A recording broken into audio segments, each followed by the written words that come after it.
감사로 제사를 드리는 사람을 하나님이 모든 어려움에서 건져내신다는 그런 말씀입니다. 이 책을 읽다 보니 이런 얘기가 있어서 잠깐 제가 소개해 올리려고 합니다. 어느 날 친한 친구가 이렇게 만났습니다. 그런데 한 친구가 이런 얘기를 합니다. 3주 전에 우리 할머니가 돌아가셨는데 내게 2억 원을 유산으로 남겨주셨네. 그러자 옆에 있던 친구가 야, 너 정말 수지 맞았구나. 2억 원이면 어디야? 그런데 다시 또 친구가 말합니다. 2주 전에는 갑자기 애삼촌이 돌아가셨는데 내게 3억 원을 유산으로 남겨주셨네. 또 이제 다른 친구가 부러워서 말합니다. 아이고 5억 원을 벌었구나. 얼마나 좋아? 그런데 그 친구의 이야기가 여기서 끝이 아닙니다. 지난주에는 우리 고모가 돌아가셨는데 10억 원을 남겨주셨다네. 그러자 이제 듣고 있던 친구가 화들짝 놀라면서 그럼 15억 원 아닌가? 그런데 이 친구는 15억을 받고도 기뻐하거나 감사한 마음이 전혀 없어 보이고 오히려 불만이 가득해 보였습니다. 그래서 이상하게 여긴 친구가 물었습니다. 많은 유산을 받아서 정말 큰 부자가 됐는데 왜 불만이 그렇게 얼굴에 가득한가? 그러니까 15억을 받은 그 친구는 이렇게 대답합니다. 이봐, 이번 주에는 아무도 안 돌아가셨어. 이것이 인간의 모습입니다.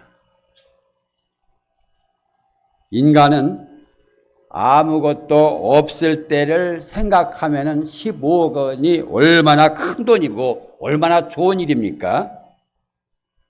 그런데 항상 우리 사람 인간은요, 최고였을 때를 기준으로 생각하기 때문에 언제나 부족하다고 여기고 부족하다고 느끼고 있습니다.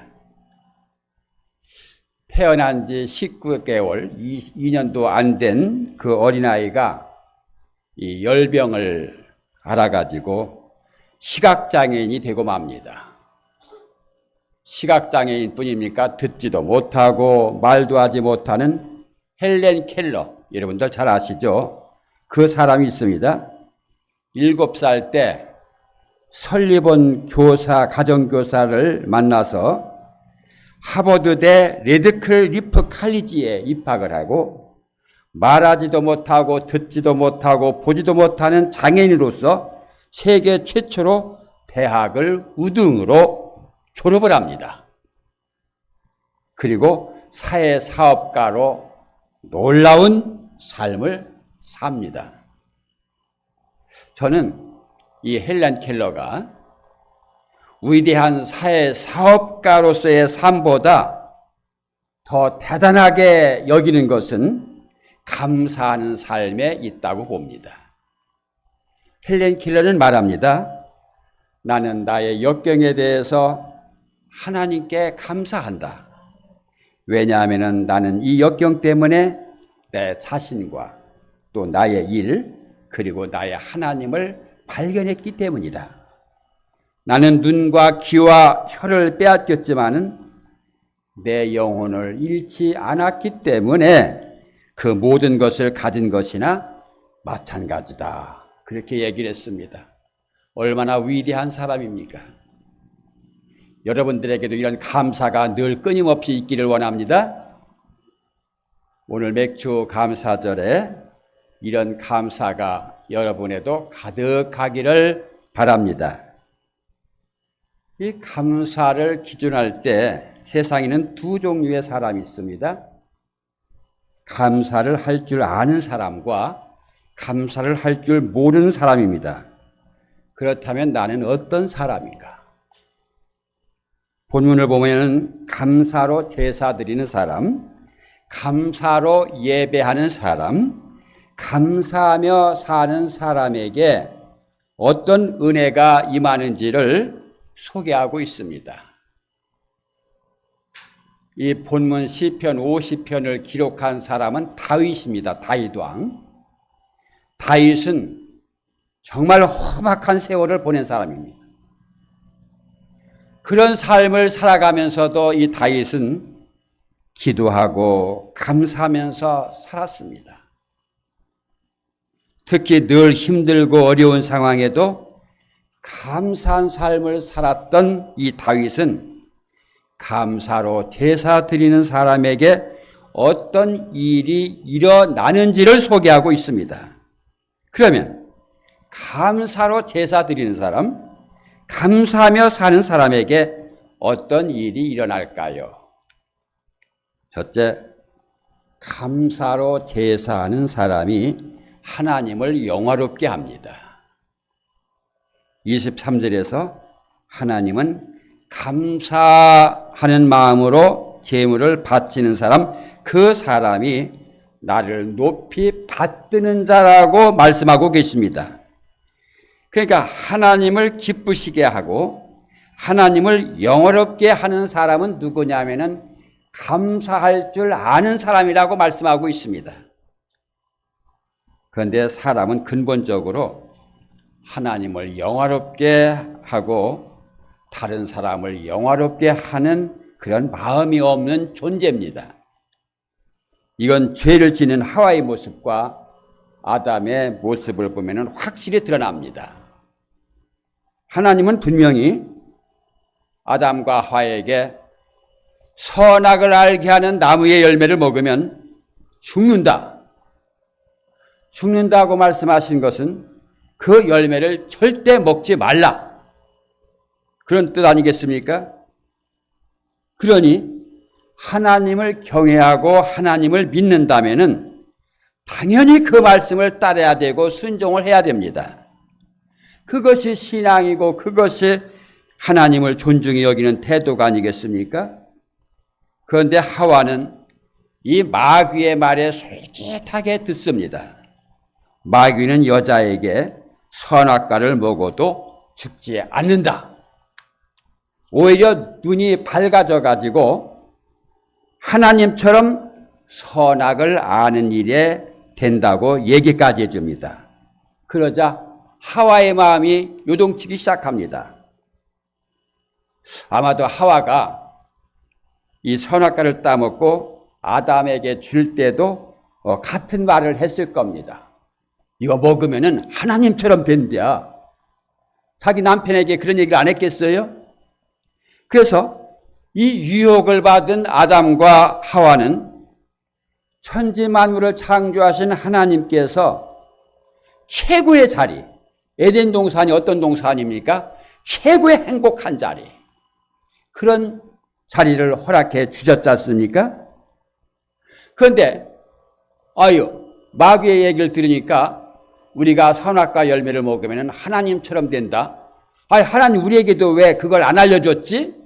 그러면서 하나님 앞에 감사한 마음이 생기지가 않고 불평하는 마음이 생기기 시작합니다. 그 후 이들은 감사가 사라지고 불만이 많아지기 시작합니다.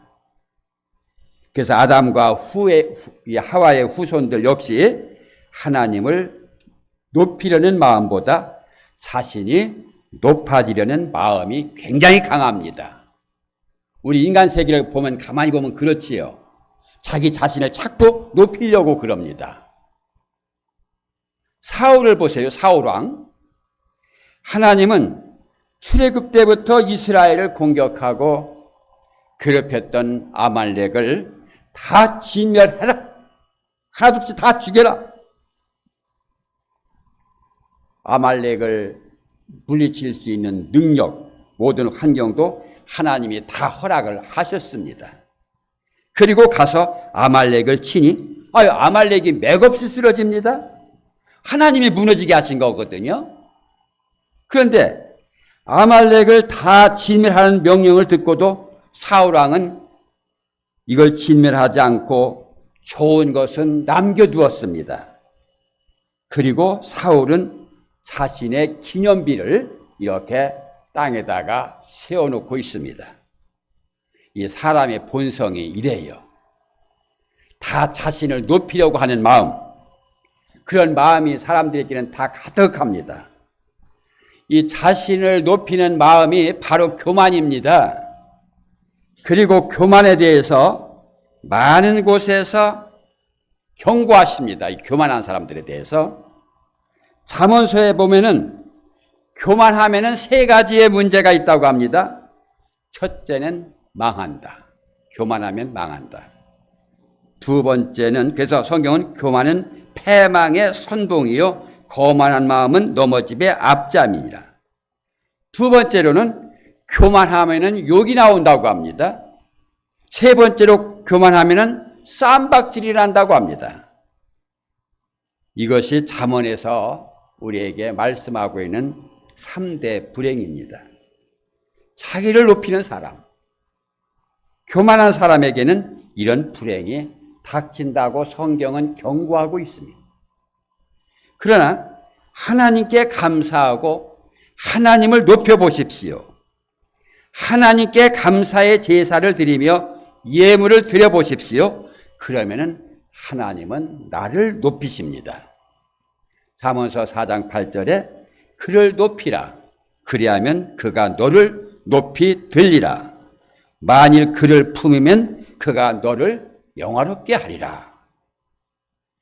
우리가 하나님을 높이면은 하나님은 우리를 주십니다. 그러나 우리가 하나님을 높이지 않고 자신 스스로를 높이려고 하면은 하나님은 오히려 나를 낮춰버립니다. 여러분, 이재명 정부가 전에 노란봉투법을 국회에서 통과시켰지 않습니까? 전에 윤석열 대통령 때는 계속 그런 법안이 발의돼도 다 거부권을 행사해가지고 다 없앴거든요. 그런데 결국은 이재명 정부가 올라서더니 노란봉투법이 통과가 되었습니다. 이제 그게 뭐냐면은 이제 그 노동자들 이 노란봉투법이라는 거는 기업주보다 노동자 편의 손을 들어주는 거거든요. 그러면 이제 인기가 더 좋아질 거 아니겠습니까? 그러니까 노란봉투법이 통과되니까 민노총에서 막 들고 좋아했어요. 근데 결국은 어떻게 됩니까? 기업들이 전부 다 떠나가 버립니다. 기업이 분을 탔습니다. 외국으로 가버리고 공장 문을 막습니다. 실업자가 계속 더 많이 생겨납니다. 노란봉투법은 통과되면 안 될 법입니다. 그런데 이번에도 그 반도체 특혜를 전라남도 광주에 그렇게 선언했지 않습니까? 800억 불인가? 엄청난 돈이죠. 그런데 사실 거기는 전문가들 얘기를 들어보면은 물도 부족하고 전기도 부족하고 조건이 안 맞는다고 그럽니다. 그런데 어떻게 됐든 간에 거기로 발표가 났어요. 그런데 이제 사람들은 어떻게 생각하냐면은 그거 참 이건 너무 편애하는 거 아닌가? 이거 진영을 완전히 갈라치게 하는 거 아닌가? 그렇게 생각을 했는데 이번에 민노총에서 그 노조에서 들고 일어났습니다. 우리는 광주로 안 가겠다. 그러면 할 수 못 가는 거예요. 아주 그러니까 이제 자기가 발등을 찍힌 겁니다, 이게. 그러니까 자기 자신을 인기 있게 하고 자신을 높이려고 하면은 하나님이 낮춰버리시는 거예요. 우리가 이걸 알아야 됩니다. 그러니까 하나님이 나를 높여주셔야지 내가 내 자신을 스스로 높여가지고 인기를 받으려고 하다가는 패망하는 겁니다.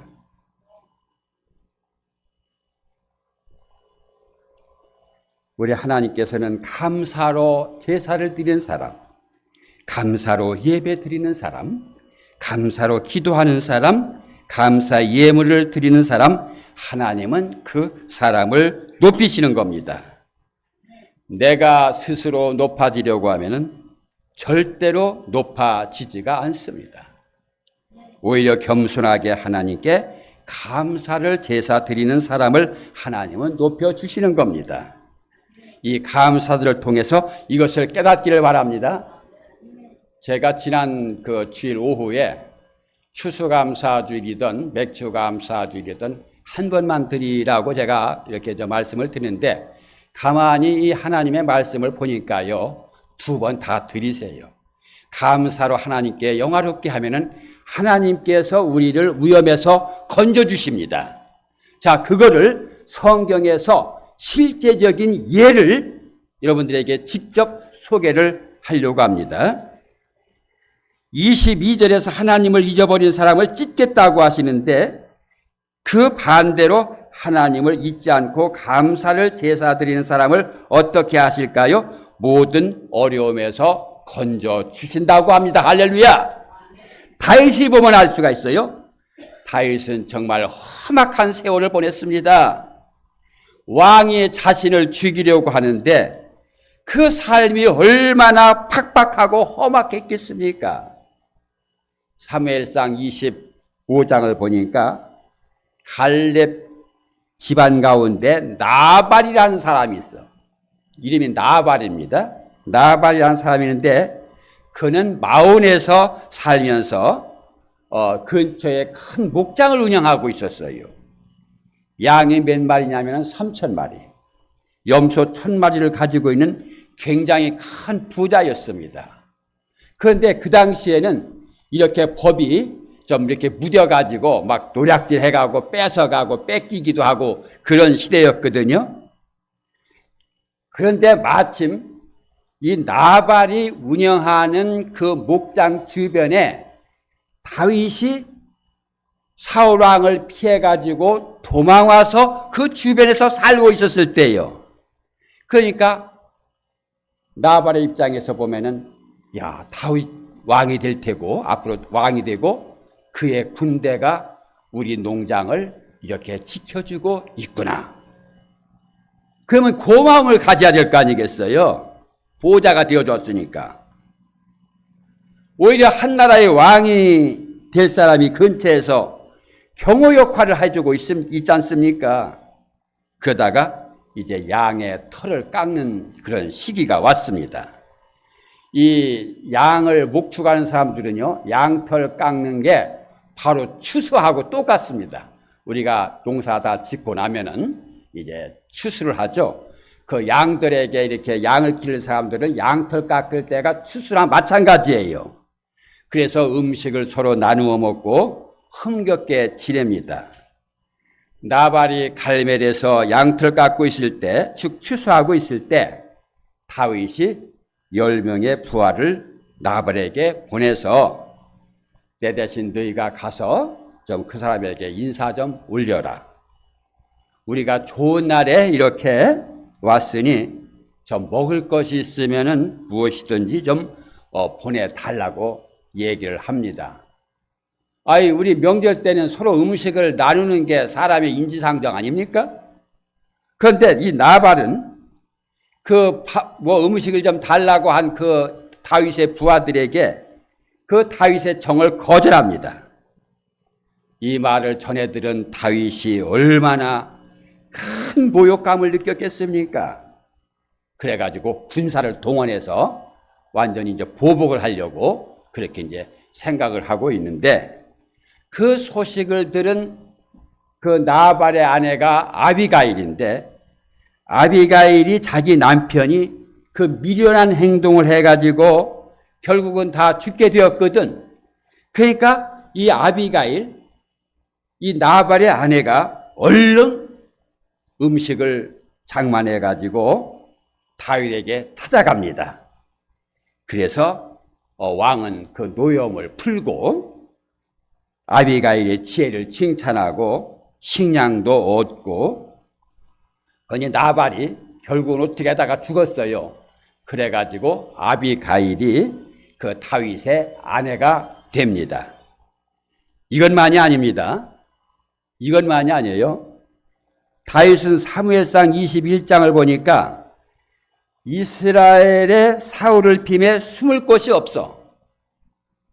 왕이 막 군사를 풀어가지고 한 사람 잡으려고 하면은 그거 뭐 식은 죽 먹기 아닙니까? 그런데 도저히 숨을 데가 없어가지고 다른 나라 블레셋의 가드왕 아기스에게로 갑니다. 그런데 아기스의 부하들이 다윗을 보고 저 다윗이다. 그래가지고 다윗을 죽이려고 하자 이 다윗이 침을 질질질질 흘리면서 이 미친 행동을 합니다.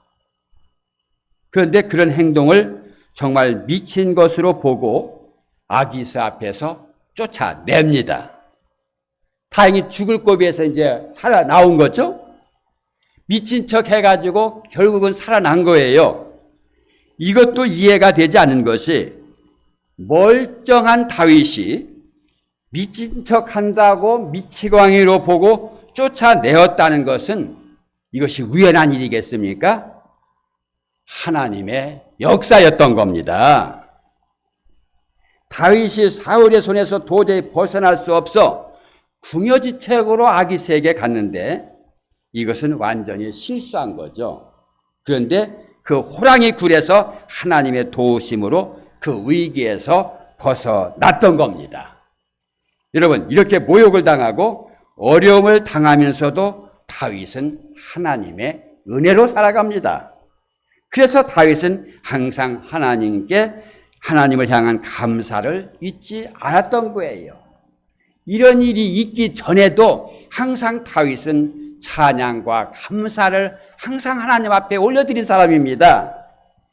어려움 때문에 원망하고 불평할 만합니다. 그러나 다윗은 원망과 불평 대신에 기도했고 찬양했고 감사했습니다. 그러자 하나님이 그를 모든 어려움에서 건져주셨던 겁니다. 여러분, 우리가 세상을 살다 보면은 어려운 일들이 많이 가끔 닥칩니다. 내 힘으로는 도저히 불가능할 때가 있습니다. 그러나 우리가 하나님 앞에 기도할 때 또 하나님께 감사를 드리게 되면은 하나님께서 영광을 받으시고 모든 어려움에서 건져내 주신다는 약속이 성경에 기록되어 있습니다. 그래서 이 시편 23편 4절에서 다윗은 이렇게 얘기하죠. 내가 사망의 음침한 골짜기로 다닐지라도 해를 두려워하지 않을 것은 주께서 나와 함께 하심이라. 주의 지팡이와 막대기가 나를 안위하시나이다. 그러니까 이 다윗은 어디를 가든지 겁낼 게 없는 거예요. 어디를 가든지 마음이 편한 거예요. 누구 두려워할 필요가 없는 거예요. 왜? 하나님이 나와 동행해 주시기 때문에. 하나님이 왜 다윗에게 동행해 주셨나요? 다윗은 항상 하나님 앞에 감사의 제사를 드렸던 사람입니다. 그래서 우리가 왜 감사하면서 살아야 되느냐? 하나님께 감사하며 살아가는 사람을 하나님은 기억하시고 어려움을 당하면 꼭 건져 주십니다. 힘들다고 하나님이 왜 나를 도와주시지 않느냐고 탄식하기 전에 미리 먼저 감사하시기를 바랍니다. 그러면 하나님의 은혜가 임합니다. 유명한 설교가 스펄전 목사님은 뭐라고 기도했습니까? 하나님은 반딧불을 보고 감사하는 자에게 별빛을 주시고 별빛을 보고 감사하는 자에게 전깃불을 주시고 전깃불을 보고 감사하는 자에게 밝은 햇빛을 주시고 햇빛을 보고 감사하는 자에게 영원히 사라지지 않은 천국의 영광의 빛을 주신다. 하나님은 감사하는 자에게 은혜를 베풀어 주십니다. 여러분, 미리미리 우리가 통장에 은행에 저축을 해두면 필요할 때 그 저축한 돈을 끄집어 쓸 수가 있지 않습니까? 하나님께 내가 어려움을 당할 때 내가 하나님 앞에 이런 감사의 제사로 저축을 해놓으면은 내가 필요할 때 갖다 쓸 수가 있는 겁니다. 이 구약의 제사는요, 반드시 제물이 필요했습니다. 뭐 흠없는 양이라든지 염소, 곡식, 또 아주 찢어지게 아주 가난뱅이들은 그저 이런 새 같은 거, 참새, 이런 자기 형편에 따라서 이 하나님께 제사 드릴 때는 이런 제물이 필요했어요. 이렇게 감사하면서 제물로 제사 드리는 사람을 하나님은 어려움에서 건져주신다. 그러니 맥주 감사들을 지키는 지금 우리는 지난 반년을 돌이켜보면서 힘든 일이 있었던 기쁜 일이 있었던 먼저 감사를 드려야 됩니다. 그러면 하나님께서 고난을 기쁨으로 바꾸어 주시는 겁니다. 그리고 세 번째는 감사로 제사하는 사람에게 하나님의 구원이 임합니다. 우리가 이 구원 하면은요, 그냥 죄에서 구원받는 그 한 가지만 생각하는데, 물론 뭐 틀린 말은 아닙니다. 그런데 그 구원은 죄에서 구원으로 끝이 아닙니다. 신약에서 구원이라고 한 헬라어 원문 소테리아라는 말은 구원, 건강, 가난, 질병, 고통, 부조리한 삶, 인간이 살아가면서 겪는 모든 영역의 문제로부터 온전하게 회복되는 것을 뜻하고 있는 겁니다. 그래서 예수님은 나사렛에서 이렇게 처음에 말씀하셨죠. 주의 성령이 내게 임하였으니 이는 가난한 자들에게 복음을 전하게 하시려고 내게 기름을 부으시고 나를 보내사 포로된 자에게 자유를, 눈먼 자에게 다시 보게 함을 전파하며 눌린 자를 자유롭게 하고 주의 은혜의 해를 전파하게 하려 하십니다. 이것이 바로 주님의 마음, 하나님의 마음이라는 거예요. 그리고 예수님은 말씀하신 대로 그대로 행하시고 계신 겁니다. 예수님은 모든 도시와 마을에 두루 다니시면서 복음을 전파하시면서 모든 병과 모든 약한 것들을 고치셨지 않습니까? 이것이 바로 하나님의 전인적인 구원, 모든 것을 회복하고 구원하시는 것이, 이것이 소테리아, 하나님의 구원이라는 겁니다. 이렇게 하나님께 감사로 제사를 드리는 사람에게 이런 전인격적인 구원을 우리에게 베풀어 주신다고 약속했습니다. 그러니 구원받은 우리는 감사로 제사 드리시기를 바랍니다. 여러분, 감사하지 않는다고 지옥 보내지는 않습니다. 감사한다고 지옥에 보내는 법은 이 감옥에 보내는 법은 없습니다. 그러나 감사하지 않는 자는 그것 자체가 불행이라는 심판을 받고 있는 거예요. 그래서 감사할 줄을 모르는 것보다 더 큰 불행은 없다는 겁니다. 감사할 줄 모르면 복받는 모든 길이 다 차단되어 버립니다. 우리는 이 맥주 감사절뿐만 아니라 항상 하나님 앞에 범사에 감사하는 우리 모두가 되시기를 바랍니다. 그리 되면 하나님께서 우리 모두를 지켜주실 것을 믿습니다. 그리고 모든 어려움에서 구원하여 주실 줄도 믿습니다. 오늘 말씀대로 감사로 제사를 드려서 하나님께 영화롭게 하는 우리 모두가 되시기를 주의 이름으로 축복합니다. 기도드리시겠습니다.